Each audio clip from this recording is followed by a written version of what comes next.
শোন, কুকুরের রচনা শেখ।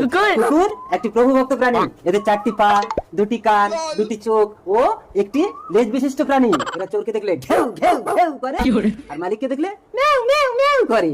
এদের ঘ্রাণ শক্তি প্রখর। এরা যে কোনো গোপন জিনিস দেখলেই শুকতে থাকে। বাবা আমি শিখে গেছি। এই যে কখন থেকে ডাকছি? আমার ভুল হয়ে গেছে বউ, আসলে ছেলেকে পড়াচ্ছিলাম তো। সে যা ব্যাঙের মাথা করো, কিন্তু বউ ডাকলে যে কুত্তার মতো ছুটে আসতে হয় সেটা তুমি জানো না? মা আমি রচনা শিখেছি। কি রচনা শিখেছো বাবা? তুমি তোমার বাবার রচনা বলতে পারবে? বলে দাও তো। বলবো? বাবা একটা বউ ভক্ত প্রাণী। বাবার 4টি পা, 2টি কান, 2টি চোখ ও একটি লেজ বিশিষ্ট প্রাণী। আমরা সাধারণত লোকেদের দেখলে ঘেউ ঘেউ করে আর বউকে দেখলে মেউ মেউ করে। আমাদের জ্ঞান শক্তি প্রখর।